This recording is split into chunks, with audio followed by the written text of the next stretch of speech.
ओ hello दोस्तों, तो कैसे हो आप सब। तो आज की वीडियो में मैं आपको एक्सप्लेन करने वाला हूँ बैटल फॉर द हेवंस की नेक्स्ट एपिसोड 132 की नॉवल को। तो जैसा कि हमने लास्ट एपिसोड में देखा था कि ज़ियाओयान दाओजुन पे ब्रेक थ्रू कर गया था और अपने मास्टर के पास जब वो उनसे मिलता है तो उनके जो मास्टर होते हैं वो उसको धप्पा कर देते हैं, जिससे ज़ियाओयान पूरा डर जाता है। और उसके मास्टर हंस रहे थे और बोलते हैं देखो अपने आप पे, पर ज़ियाओयान उनको गले लगा लेता है और वो रोने लगता है हल्का सा और वो बोलता है कि ओल्ड मैन, आप वापस आ ही गए। तो मास्टर बोलते हैं कि हाँ मैं वापस आ गया लिटिल ज़ियाओयान। फिर ज़ियाओयान को वो अलग करते हैं और बोलते हैं कि हाँ ये ठीक है, इतना हो गया। अब ये एम्बैरेसिंग है दो बड़े आदमियों को गले लगाना एक दूसरे को। मास्टर को कुछ बताना है तुम्हें जो कि थोड़ा बुरा है। तो ज़ियाओयान बोलता है कि क्या बताना है बताइए। तो मास्टर बोलते हैं कि तुम एक साल से बिना कपड़ों के लेटे हुए हो एक जगह पे, कितना एक्स्ट्रा ऑर्डिनरी है। ये सुन के ज़ियाओयान पूरा गुस्सा हो जाता है और बोलता है कि आपको ये सबके सामने बोलने की क्या ज़रूरत थी। फिर वो लोग लड़ने लगते हैं और फिर वेन्यू से आते हैं बीच में और बोलते हैं कि ठीक है अब ये इनफ है, रीयूनियन हो गया है तो अब इतना काफ़ी है।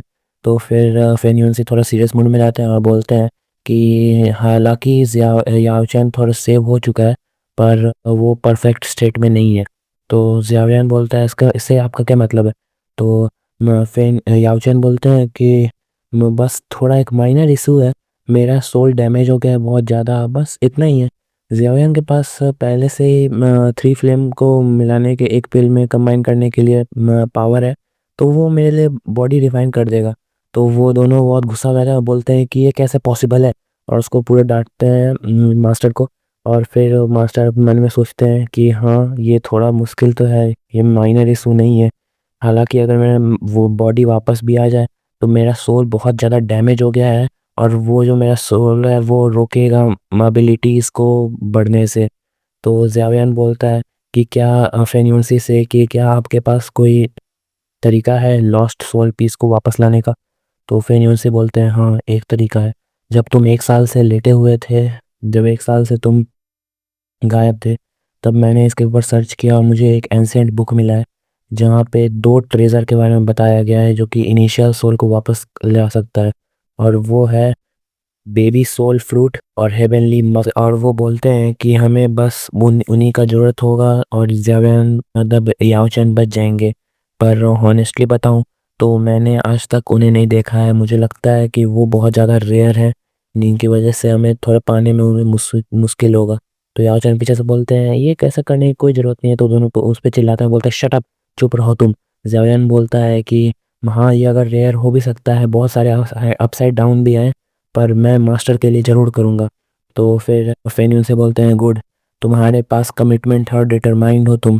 तो मैं अब तुम्हें बता सकता हूँ अब लेटेस्ट न्यूज़ क्या है कि टेरिटरी जो है स्पिरिचुअल बीस्ट का, वो वहाँ पे देखा है बेबी सोल फ्रूट को एंशिएंट कैसल में। तो ऐसा हो सकता है कि वहीं पे पाया जाए। तो और फिर वो बोलते हैं कि स्टार पवेलियन को पीपल की ज़रूरत है हॉल सोल हॉल से डिफेंड करने के लिए, अगर वो उससे रिवेंज लेते हैं तो।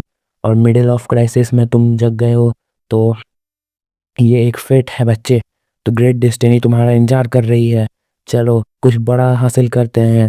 फिर वो बोलता है कि याओयान बोलता है नो प्रॉब्लम, कोई प्रॉब्लम नहीं है, मुझ पे छोड़ दीजिए, मैं अपने मास्टर के लिए ज़रूर जाऊंगा।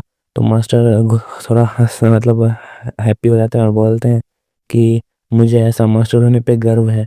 फिर सीन चेंज होता है, हम लोग देखते हैं बीस्ट लैंड क्लिफ का सीन। वहाँ पे खड़े थे फेंग गिलिंग के पेवेलियन के लोग और एक उसमें से एल्डर बोलता है कि मैंने सोचा होगा कि यहाँ पे सैगिटेरियस होगा जो कि सफरिंग साउंड प्रोड्यूस कर रहा है। फिर वो बोलता है कि अपने लिमिट्स में रहो। फिर एक लेडी बोलती है कि एक दिन हम लोग ये सील कम्प्लीटली डिस्ट्रॉयड हो जाएगा और फिर मास्टर ही अंदर घुस पाएंगे, ये बोलती है रॉयल हेवेंस फेनिक्स से। फिर हम लोग का सीन चेंज होता है और हम लोग देखते हैं इज़राइल की पूरी पलटन को जो कि एक बीस्ट पे बैठ के उड़ रहे थे और अपनी डेस्टिनी पे जा रहे थे।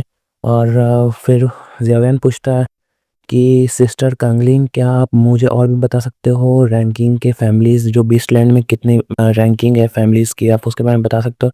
तो वो बोलती है कि बीस्टलैंड में नियरली 70% फैमिली है दोंगी कंटिनेंट की, जिसमें 3 मेन फैमिलीज़ हैं जो कि हैं एंशिएंट ड्रैगन फैमिली, और दूसरी है स्काई फिनिक्स फैमिली, और तीसरी है the nether world python family.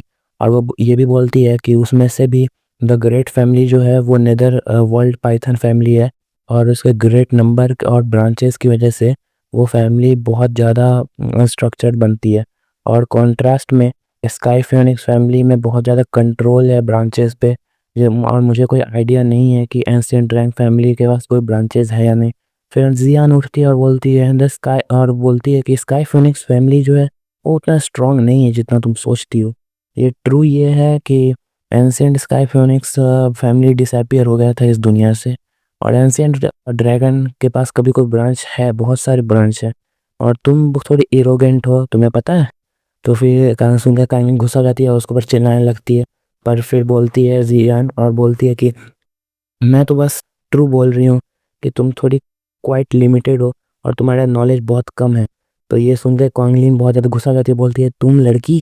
मैं फिर जियान बीच में आता है, बोलता है कि फ्रेंड्स को लड़ना नहीं चाहिए, अभी हर सिचुएशन में लड़ने की कोई ज़रूरत नहीं है।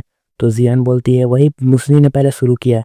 तो जियान उसके मुंह में एक लॉलीपॉप दे देता है और वो लॉलीपॉप चूसने लगती है। उसके बाद कांगलिन देखती है कि नीचे कुछ गलत हो रहा है, मतलब कुछ पहले ही कैंप में कुछ पहले ही हो चुका है। फिर सीन चेंज होता है और हम लोग देखते हैं यहाँ पे मार पिटाई चल रही थी, और फेटियान बहुत सबको मार रहा था जो कि फेंगल पवेलियन से था। मैं आप लोग को पता ही है कि सबको मार रहा था, और जो हम लोग के जो क्लैन से है वो बोलता है कि पेविलियन तो मैं पेविलियन के सब बास्टर्ड है, क्या पागल है एक नंबर के। और वो हंसता है और बोलता है कि एक बूढ़ा आता है और वो बोलता है कि वो तुम ही हो जो हमारे कैंप पे रॉब किए हो और लोगों को मार रहे हो, तुम्हारी हिम्मत कैसी हुई स्टार पवेलियन पे देखने की।